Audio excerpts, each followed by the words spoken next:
Finance minister Arun Jaitley ने fiscal year 2015 से 2016 का आम बजट लोकसभा में पेश किया।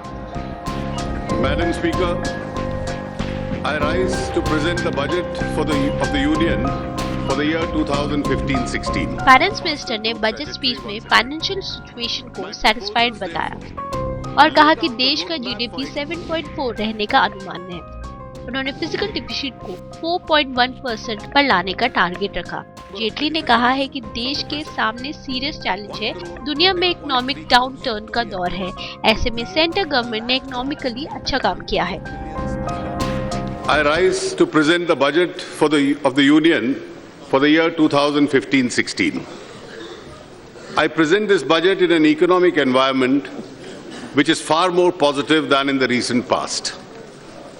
When other countries are facing serious challenges, India is about to take off on a faster growth trajectory once again. The International Monetary Fund has downgraded its earlier forecast of the global economic growth by 0.3%, and the World Trade Organization has revised its forecast of the world trade growth from 5.3 to 4%. Forecasts for India, however, have either been upgraded or remained the same without downgrades. Middle class की expectations पर पानी फेरते हुए finance minister ने income tax छूट पे कोई change नहीं किया है।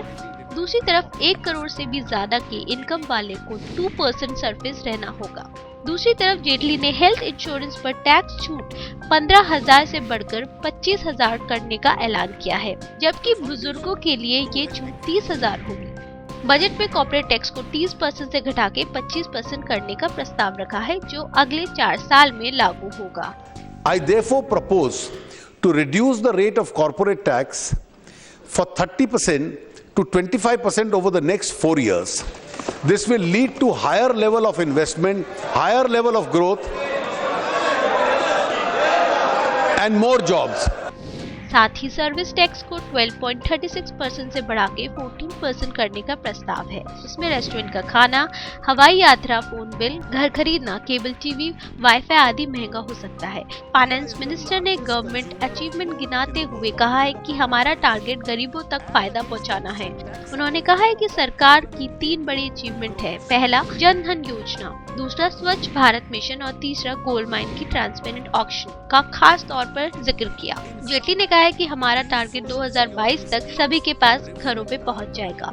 यूथ एम्प्लॉयमेंट सबसे बड़ा चैलेंज है। The year 2022 will be the Amrit Mahotsav, the 75th year of India's independence. The vision of what the Prime Minister has called Team India, led by the states and guided by the central government, should include a roof for each family in India. The call given for housing for all by 2022 would require Team India to complete 2 crore houses in urban areas and 4 crore houses in rural India. Each house in the country should have basic facilities of a 24-hour power supply, clean drinking water, a toilet, and be connected to a road. At least one member of each family should have access to means of livelihood and employment or economic opportunity to improve his or her lot. Substantial reduction of poverty. All our schemes should focus on and center around the poor. Each of us has to commit ourselves to this task of eliminating absolute poverty. Electrification by 2020 of the remaining 20,000 villages in the country, including the off-grid solar power generation.